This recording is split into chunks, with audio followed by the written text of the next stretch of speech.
So, good morning, an official and warm welcome to the ECVET for Beginners Putting ECVET into Practice webinar here on the 7th of December 2018. We are recording this as well, and there will be a video version for other people to watch afterwards.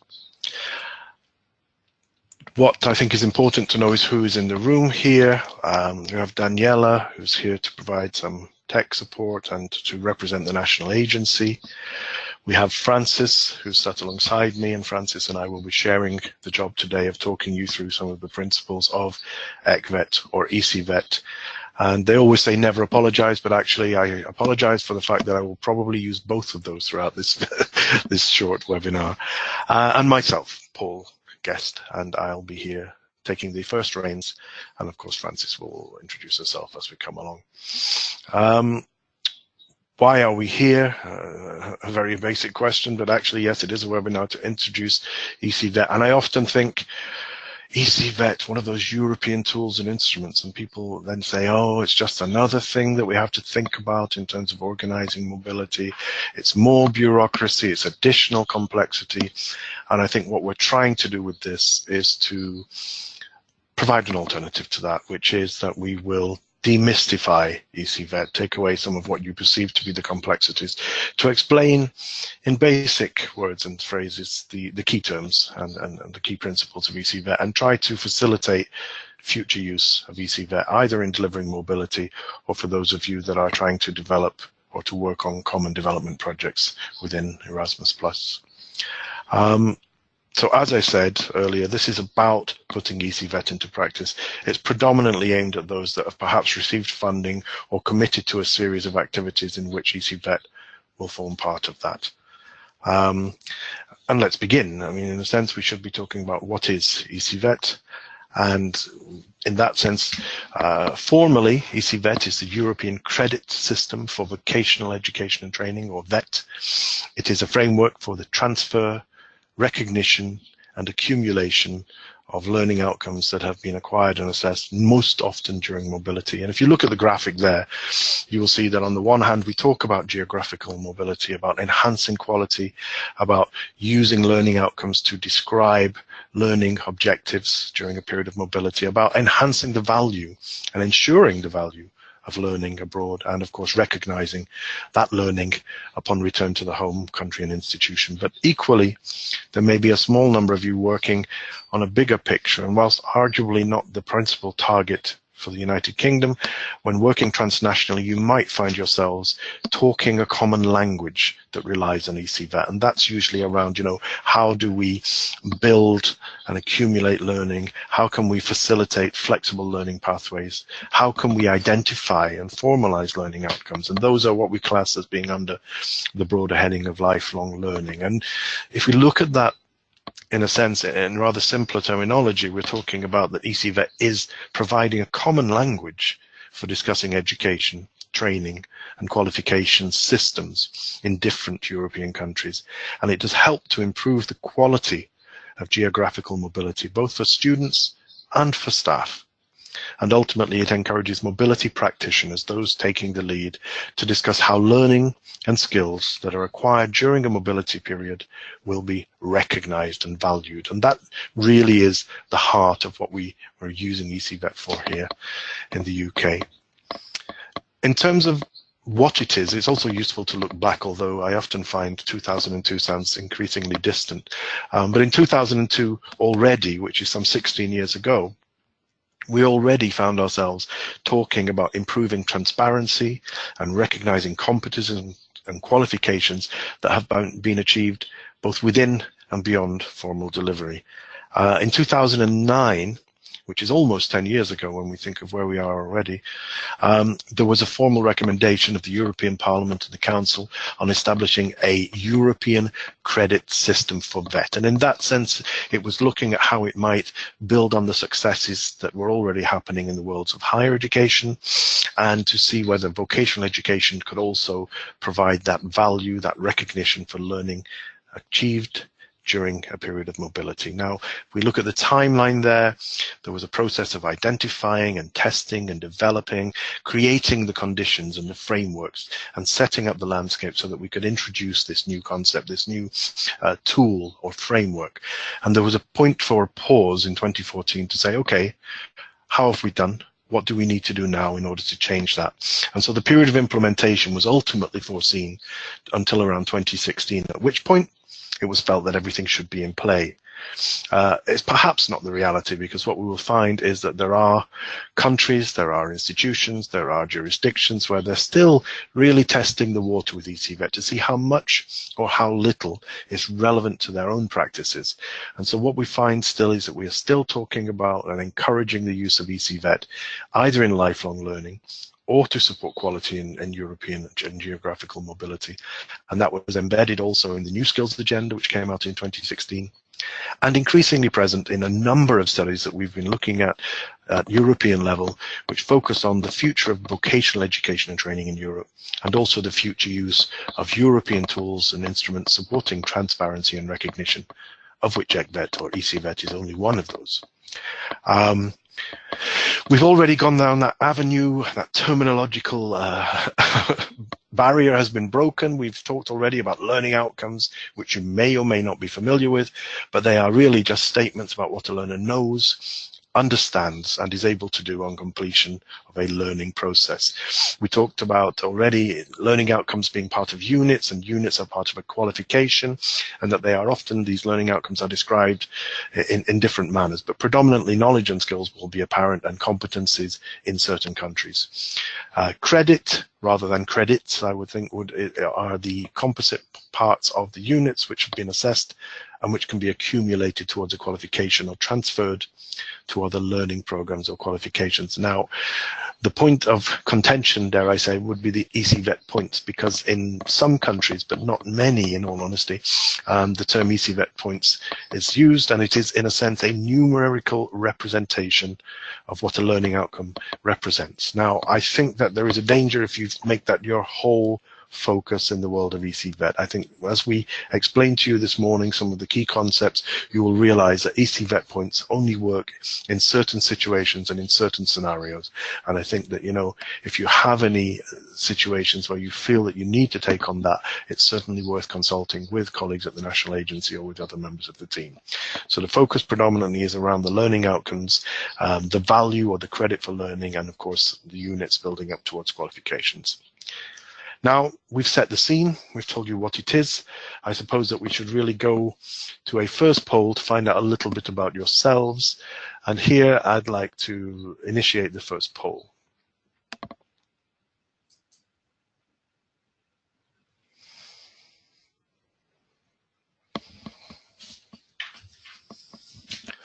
So basically, we're asking you here whether you're already using ECVET, and the answers are very simple, really. You can either select yes, no, or you're not really sure.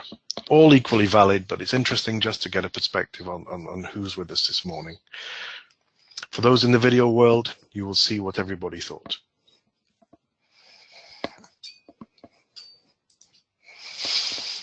And as a result, it seems that yes, 67% or 2/3 of you appear to be using ECVET.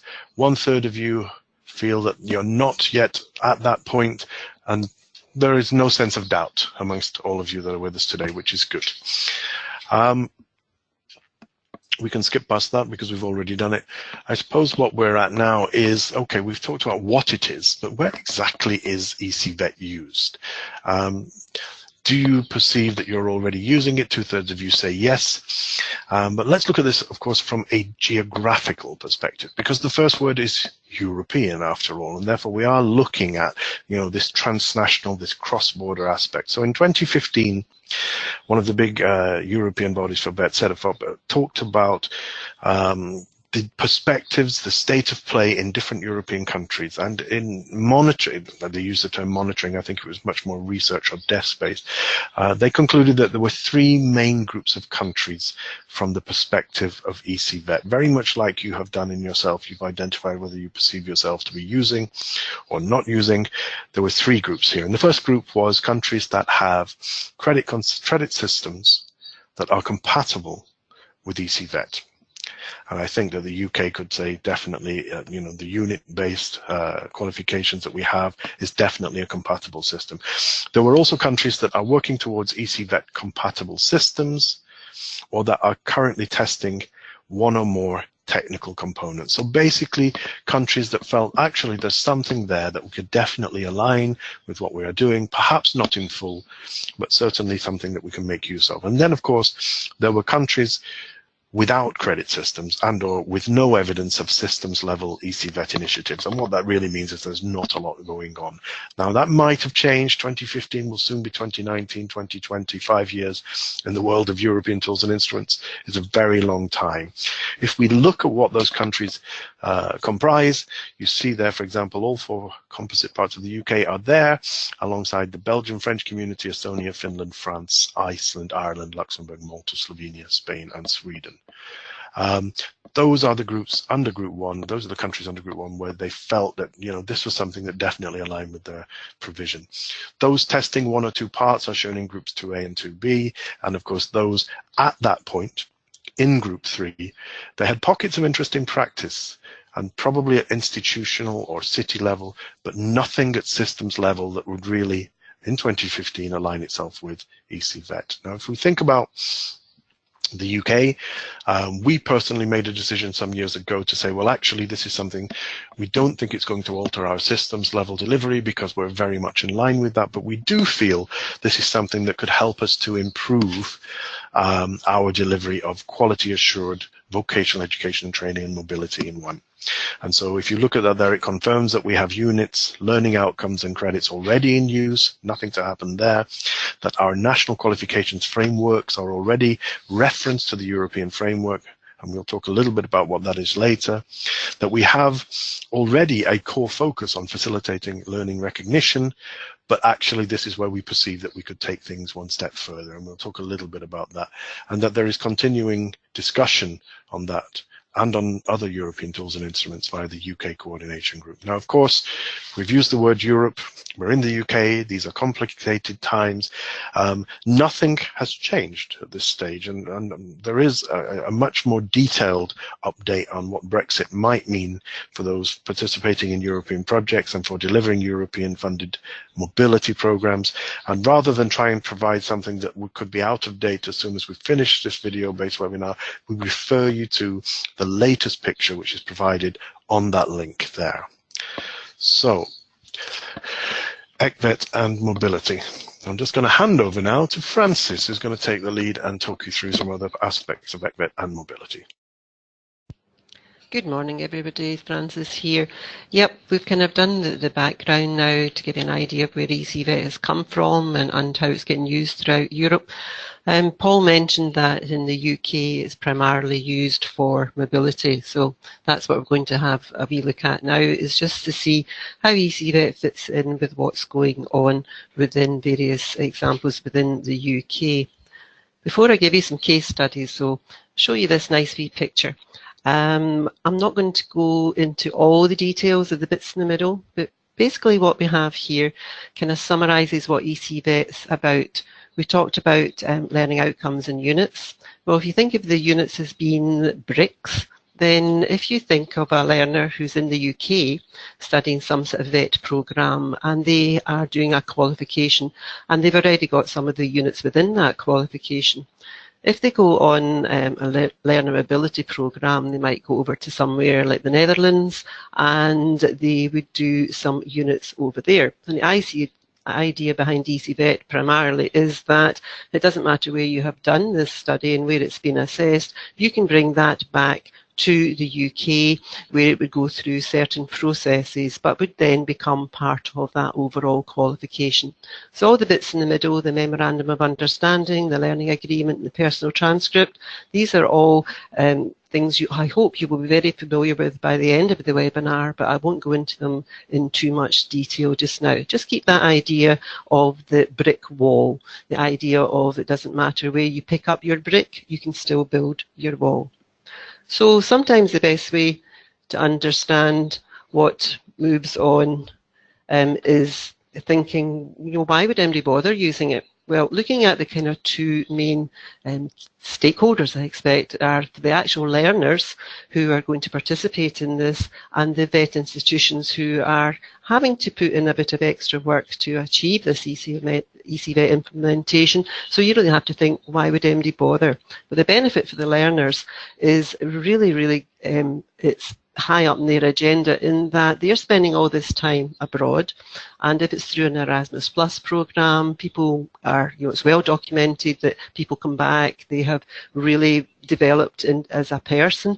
But from the academic vocational point of view, the fact that the learning outcomes, that everything they've done while they've been on their mobility, that it's been acknowledged and it's been recognised, so that there's this sort of added value, that there has been no time wasted in that they've been on their mobility, and what they have learnt there, what they've had assessed when they're out there, has been valuable, and they shouldn't need to come back and have to sort of duplicate it. So there's that element of time saving for learners. And there's lots of examples where it's been shown that employability prospects are much higher for learners who have such a positive experience that they can speak about. They can say at an interview that, they developed this particular skill when they were abroad, and employers seem to really think that that's a good thing to take on somebody who has that sort of added value experience. The VET institutions themselves, because staff are involved in the mobility at all the levels, there is a capacity building element going on for them there.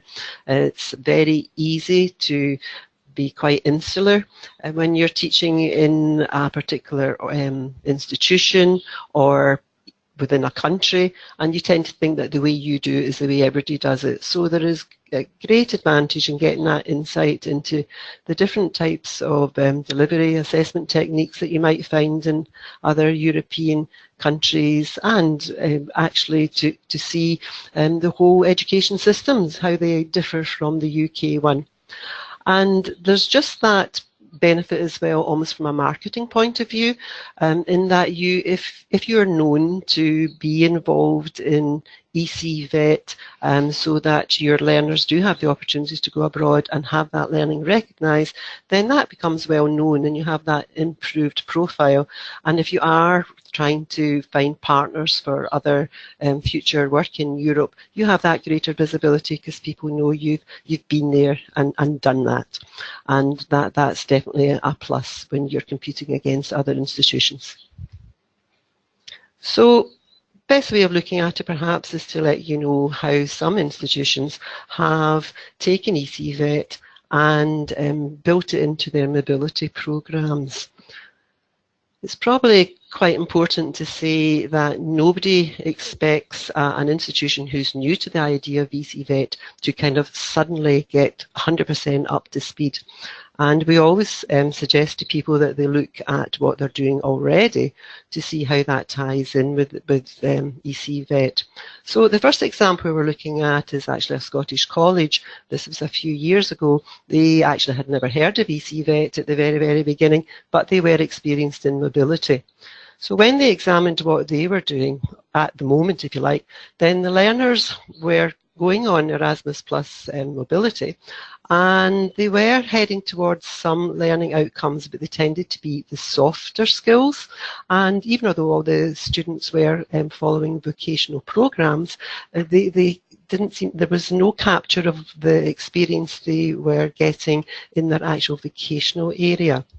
And the assessment that was done by accompanying college staff who were there as well. So the host institution wasn't that involved in any aspect of this. And it didn't take much, on reflection to see that this could be improved dramatically and head towards that ECVET implementation by, first of all, getting the host institution involved in it and starting to look at the vocational side of things as well as the softer skills. And there was a bit of additional work, of course there was, but they already had these relationships with the host organisations, so it wasn't so difficult to identify suitable learning activities, to start thinking how that tied in with learning outcomes from the program the students were doing in college, and helping develop things like observational checklists, which could actually be completed by staff in the host institution. Now, the learning was still checked, validated by the accompanying staff, but this was how they just made a few simple steps to sort of move them towards ECVET implementation. Again, we will talk in a lot more detail about Memorandum of Understanding, but if you think of the kind of original letter of intent that people used to use, it didn't take much to take the letter of intent and develop some sort of agreement between the institutions laying out exactly what was meant to be done. So that's what they did there. And they made sure that the learner who was going out there had a much, much better idea of what they were going to do and how that was going to be assessed and how that fitted in with the rest of their programme. So that's a kind of basic learning agreement. They also began to look at things like how else they could record what evidence had been gathered and just exactly what the people had achieved. And up until then, they'd only really been using Europass, the CV element of it, but they realised that if you use the Europass mobility, then it was a really good way of capturing just what had happened while the young people were away. The second provider was another college, but it's not always colleges. I will give you one that wasn't a college. This was a college who had actually been operating this particular mobility programme for many, many years. I think they got to the stage where the organisers are sending each other Christmas cards and birthday presents to the children. They had a really good, strong relationship with them. And it was in quite a niche area in that it was to do with gamekeeping, and it was based in Sweden. And they had a lot of trust there. So they found it very easy to move on to this kind of slightly higher level of cooperation.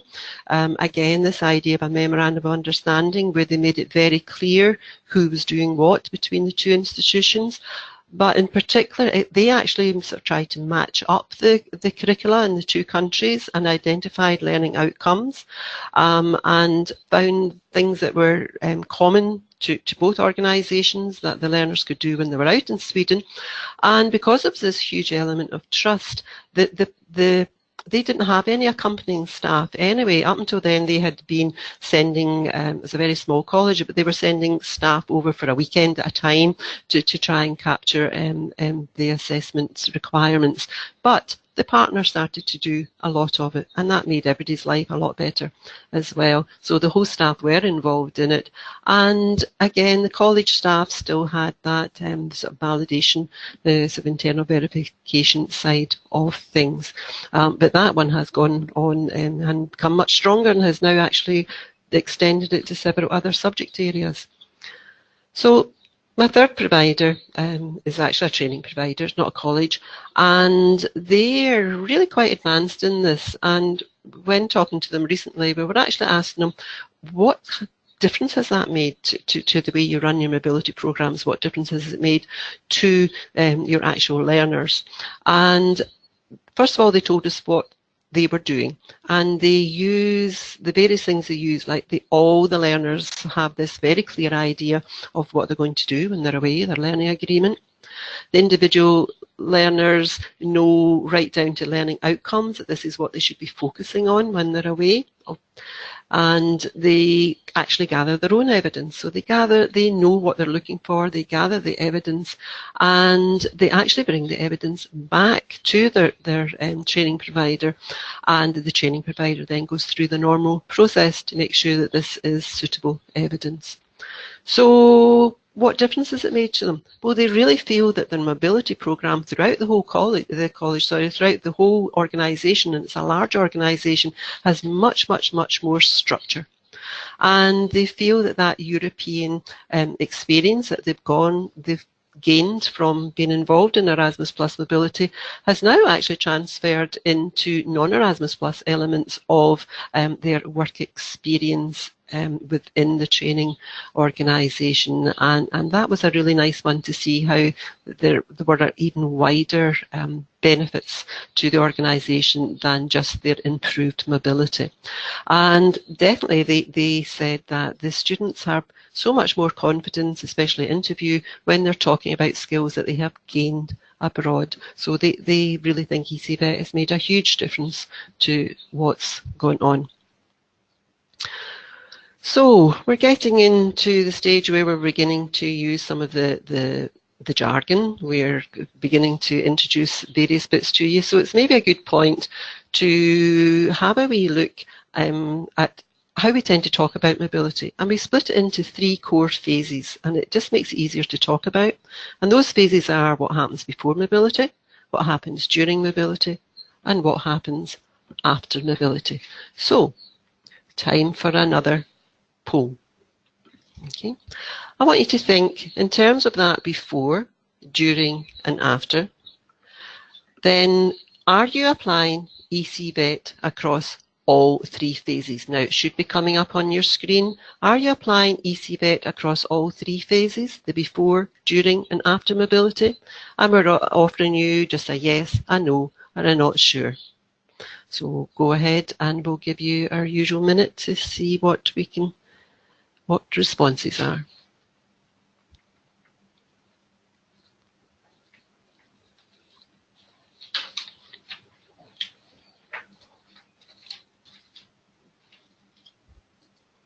Oh, and here we have it. So again, much the same as the last time.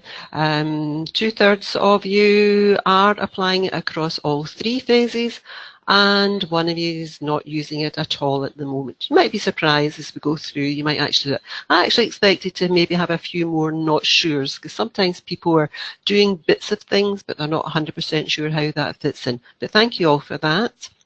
Okay.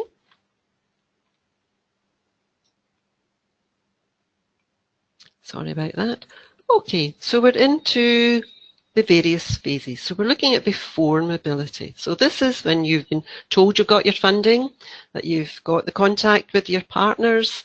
It probably seems quite a long way off until you have your first folk going out. And these are all the things you have to start thinking about. And I mentioned in a couple of the case studies about partnership. It is much easier to do all this if you have a strong partnership that's been built up perhaps through previous mobilities. But right at the beginning, you really have to think about this memorandum of understanding, which is basically an agreement between the sending organisation and the host organisation, sort of identify who's doing what, who's actually going to be assessing things, what learning outcomes are you going to assess when you're out there, and just making sure that both sides are very, very clear about what's going to happen when the actual mobility takes place. A large part of that is identifying either single learning outcomes or units of learning outcomes which the people doing the mobility are going to come across during their time abroad. And assessment is always a kind of slightly tricky one. Let's have a quick look at exactly what we'd expect to go into that MOU. As I say, it is an agreement between organisations. It's a bit more than the earlier letter of intent, which to a large, well, not to a large extent, but included things like hospitality, exactly where they were going to live and where they were going to study. This is more about just exactly what qualification they're overall trying to get, and just making it very clear that people understand what the trainees who are coming out, what qualification they're at, what level they're working at. And this is where the EQF can be really, really useful, as it makes sure that you've got a good idea of the level of what your learners are going to be doing. Learning outcomes. The people who are going out, they're not all going to necessarily be doing the same learning outcomes, but within a memorandum of understanding, you would detail everything that's going to be covered by the students that are coming to you. The assessment, validation and recognition processes are ones which people don't always get heavily involved in at the beginning. This might be something you would build up as you went through successive mobilities, but it's important to know how it's going to be assessed, who's going to assess it, making sure that people understand that there are different types of assessment. This idea of the validation, making sure that it fits the requirements perhaps of your awarding body, and the recognition of it. By that, the recognition, I mean making sure that it is actually going to be allowed by any involved awarding organisation when the learner comes to the end of their qualification. So as much of this as possible should be in that memorandum of understanding. And there has to be a huge element of trust here, because you have to have that acceptance that the quality assurance processes are acceptable to both parties, and that can take a while to build up. Okay. The learning agreement is for the learner more than anybody else, and we do recommend that a learner should actually be involved in this being drawn up. It shouldn't just be announced that this is what's happening. It's really good if the learner is part of the drafting of this document. It is an individual document, and it can give details about where they're going to stay and what place they're going to be studying at and where they're going to be working. It can have all of that, just like you would have had in your letter of intent, but much more importantly, it's this emphasis on the specific learning outcomes that the learner is going to be achieving when they're abroad, and how they're going to be assessed on that. Now, given that you're working in a different country, the assessment tool might actually be quite different from the one they're accustomed to here in the UK. So it's good that they know exactly what's going to happen. If it is a bit different from the way it's normally done, having that explained to them before they go. And again, same as in the Memorandum of Understanding, the partner roles and responsibilities definitely have to be very clearly outlined so that they know who's going to be doing what. And in one of those case studies, I said it was the learner themselves who gathered all the evidence and brought it back to the UK. But there has to be some clear guidelines about how that evidence is going to be collected and communicated to the sending institution. So I do hope I'm not insulting MD here by talking to you about learning outcomes.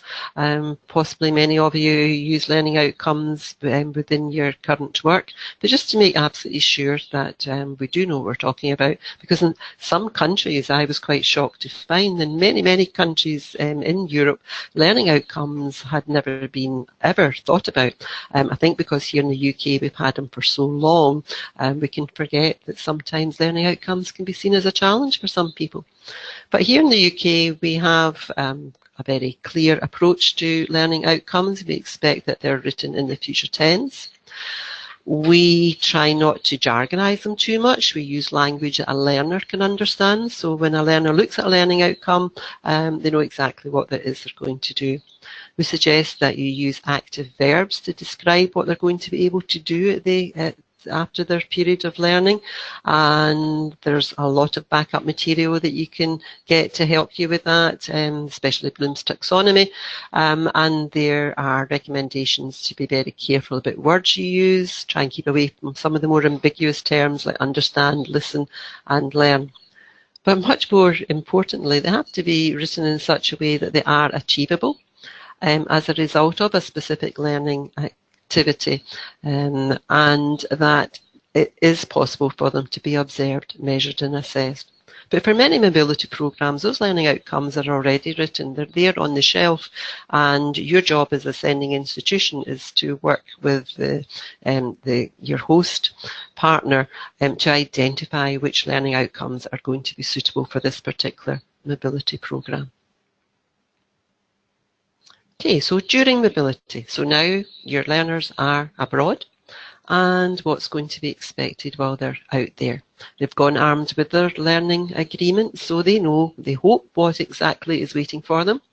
So somebody has got to ensure that the agreed learning activities actually do happen. Now, one beauty of having the learning agreement so that the learner knows exactly what's happening is if things do go wrong, and things do go wrong in mobility, we know that from experience, then the learner themselves can see that something's not happening, and this can possibly be rectified much quicker rather than somebody coming back after 6 weeks away and saying, oh, by the way, we never did that. So that is really good during mobility. The actual assessment has to be carried out, and that can be done by accompanying staff, although there is a big push towards the host institution being the ones who do that. So, and then it's just a case of how we write that down to get it to come back to us using some sort of personal transcript, which may or may not involve Europass. On the assessment side of things, as I said earlier, before you go out, you have to have had this agreed about who's going to be doing the actual assessment. So a lot of this, although we've put it into the mobility during section, actually does have to be agreed before we go. As I say, the idea of there being a different assessment techniques being used compared to what a learner is used to in their host country is a biggie. And hopefully, again, the learning agreement will keep that nice and clear for everybody involved. Okay. Recording the assessment results, well, this will depend very much on what your requirement is, because at the end of the day, whatever is being assessed has to fit in with your normal quality assurance procedures. But learners basically have to keep some sort of record or personal transcript of the learning outcomes and who's assessed them and how they were assessed, and have the evidence material. And the Europass mobility document is very, very useful for that. And if you haven't thought of that before, we've given you a link here so you can have a wee look at the various documents that are available to you within the Europass portfolio. And definitely certainly for my experience in Scotland, the mobility pass in itself is not sufficient. You would also need to have things like completed assessment grids, written assessments, portfolios, whichever assessment tools you have decided to use, that the equivalent evidence has to come back to the sending institution. So last bit then, they've done their mobility, everything went like clockwork, we hope, and they're coming home again. So this is where the terms, the validation and recognition start to come in. The validation is often referred to as, in UK, as internal verification. It is this idea of looking at what has been assessed, what the evidence material is, and making sure that that fits what you hoped it would fit and what you hoped it would be supplied, and also that it fits in with the requirements of any awarding organisation who's going to have the overall say on this qualification. And that's where the recognition comes in. So we do advise going back to the before again. So much of what you do in mobility with ECVET really does have to be at least thought about before you go out. You would have maybe involved your awarding organisation right from the word go to make sure that what you're going to be doing is fully acceptable. So they bring all the evidence back, you evaluate, make sure that that's recorded properly to fit whatever your quality assurance processes are, and that's that bit of it. And after the mobility, if you're doing this under Erasmus Plus, you have to do some sort of evaluation anyway. But what we are suggesting here is that you actually look at specifically at the ECVET side of things and evaluate that and look at things like your learning agreement and memorandum of understanding to see whether that could actually be improved for a future time. And try and find out from just, you're looking for the evidence of the added value, because you're not going to do this again if it hasn't given you added value. We're pretty sure it will. So these are the kind of formal definitions of validation and recognition. These are the two words that I think are out of the ECVET terminology get very, very confused. It can mean different things in different countries. So just making sure when you're working with a host partner that you do both mean the same thing when you talk about validation and recognition.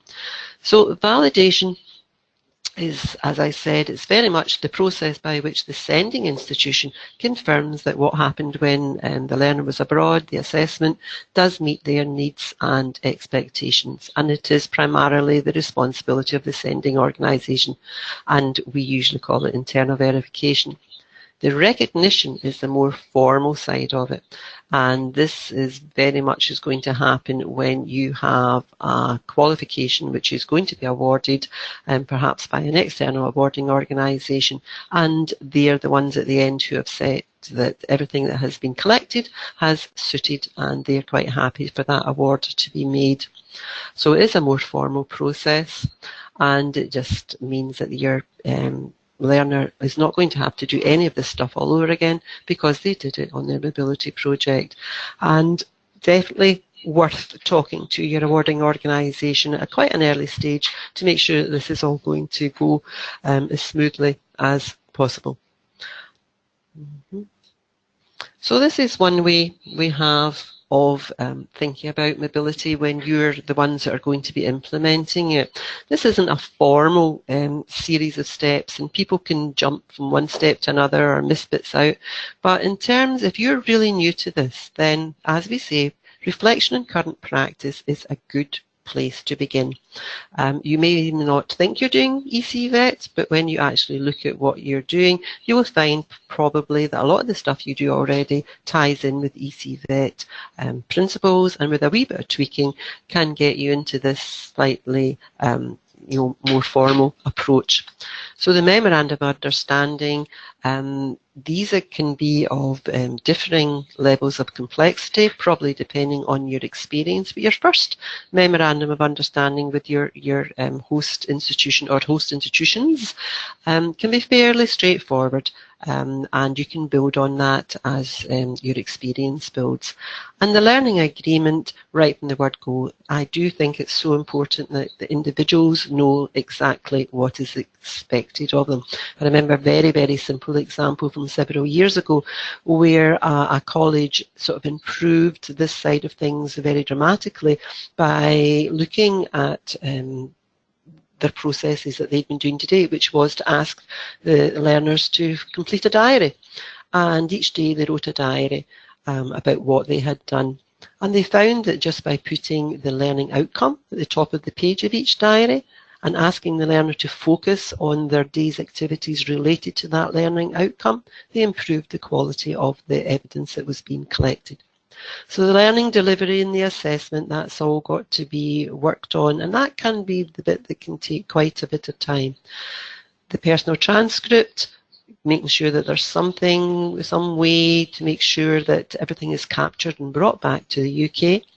And I've already spoken at length about the validation and the recognition. So if you call that the 7 steps, some people comfortably get to kind of levels 5 and have a wee bit more work to do before they kind of get to the 6 and 7, but that's fine. You'll get there in the end, I'm sure. Okay, time now to switch over to Paul. You'll be fed up listening to me and give you a slight change of voice. Over to you, Paul. Thank you, Francis. Yes. Yeah, very interesting. Whilst I planted the seeds of what is ECVET, where it comes from, key terminology, Francis has really done all the hard work talking us through the key steps and phases for using ECVET with mobility, going through the steps of before mobility, during mobility, and after mobility. There are also the key tools that we've heard about, the memorandum of understanding, the learning agreement, the personal transcript, and importantly, the roles of the different institutions and the learner themselves, with ultimately and quite importantly, the option to review, evaluate, and quality assure at the end of each iteration or each mobility program, and that's quite important. I'm going to quickly, as we get towards the end of this webinar, take us through the linkages with other tools and instruments and with the funding program Erasmus Plus, prior to pointing out a couple of options for additional resources or support, and then closing the webinar. So fairly quickly, for most of you, I imagine Erasmus Plus is no longer new. We're already in the 6th year of implementation. There are only 2 years left, 19 and 20. 6th year will be the 19 call. Key Action 1 seems like another part of terminology, but basically this is the term we use to describe mobility of individuals, geographical mobility, exchanges, and of staff. Keep in mind that we do have the option to use some of these principles for staff mobility as well. Key Action 2, some of you may be using some of the aspects of ECVET around developing good practices, about sharing practices. Key Action 3, you often don't find that it's there. It's just often higher level projects. It's around policy support, policy reform. But nonetheless, in some countries, you might come across that. That's just to give you an insight into what Erasmus Plus is formed by and where ECVET might find itself in the UK perspective. Now, other European tools and instruments, honestly, we have lots of these. There are lots of things out there. We have the European Qualifications Framework, which is kind of a translation tool, a way of saying, well, when you're talking about level 7 in your country, what does that mean for me? And when you're talking about level 5, what does that mean for me? And we really just align ourselves with the European framework so that we have this common language, this common level of understanding, so that we know what level of learner, what level of learning we are talking about when we start to build our mobility programs. And you may find that something like that may be useful when you're starting out in building your MOU. ECVET, there are certain principles there when we talked about that review opportunity. This is the European Quality Assurance in VET instrument, and there are some very good pointers and principles within that that could be used to say, listen, when we're talking about quality assurance, how might we improve? What are the things we should be focusing upon? And again, I'm not going to go into great depth today, but this is something you could have a look at if needed. Francis has already mentioned Europass. It's a suite of tools and materials, actually, of 5. Diploma and certificate supplements provide detail on what a qualification comprises, just really sort of breakdown of the different composite parts. So you can definitely get hold of that. But the Europass CV and Language Passport, fairly well known out there. And of course, Europass Mobility. We've talked about it already as being an interesting example of a personal transcript, probably the most well known.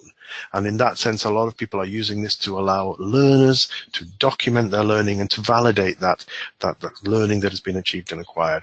In some cases, that might be the only way of documenting learning through a mobility program. In other cases, it could be something more formal that is embedded on the return. A couple of others, the mobility scoreboard is very interesting if you're taking that first step to building a partnership and you're wondering, which countries do I want to work with? Which ones are performing best? And it's a kind of self-analysis at national level where governments and their representatives are asked to sort of self-score, how are we doing in terms of delivering mobility, promoting mobility, recognizing learning. And it's always a good starting point and a good data source, and it's hosted by Cedefop. The last is ESCO. Again, if it was something where you were perhaps building a new unit or something that was bespoke to your learning exchange or your learning mobility, you might go there. It's a kind of taxonomy of different terms and phrases centered around skills, competencies, qualifications, and occupations, and it really does provide a multi-language taxonomy that you could use in terms of building perhaps a new unit or a series of learning outcomes that could be jointly delivered between one or more countries or institutions. So that's just to give you a real sort of flavor of some of these things, not really going into any depth because we simply don't have the time this morning. In terms of resources and support, we cannot forget the toolkit. It's been around for a number of years now, but the content is absolutely valid. It doesn't change. It really is at the heart of all of those phases that Francis has already described. You have an introduction, which is really sort of a word-by-word definition of what we've already talked about, what it is, where it comes from, who the actors are. We have the toolkit itself, if you clicked on the middle bit, which would take you through all of the steps that we've talked about today, the before, during, and after. What this does provide, and this is very interesting, are tools, examples, and further reading. So for those of you who think, I've listened to that, but there are some parts of it that I need a little bit more, or I say I need to see an example. Let's say a learning agreement template or a completed learning agreement, which shows some of the details. Get into the toolkit, access that, and you'll be able to download some of these actual examples. And that's where it really starts to make sense. So again, the toolkit is out there and continues to be updated. There's also the team of experts in the UK, and this is a team of 12 of us now across the 4 countries of the UK that we're charged with, tasked with, we might say, raising awareness and promoting ECVET, developing information and guidance resources such as today's webinar, providing support. We're not going to be able to come on site for a week and talk you through this, but nonetheless, we might be able to give you some telephone support once you've formulated your questions, and we'll provide you with the links to be able to sort of make that contact to the support website. And that all gets centralized via the National Agency for Erasmus+, and what it allows is for them to make decisions on which expert is best placed and available to provide the relevant support. We align ourselves with the biggest and best events across the UK to try and share the knowledge on what ECVET is and how it can help to quality assure and improve mobility opportunities. And of course, we work with other countries as well to share that knowledge and to share our experiences across different countries.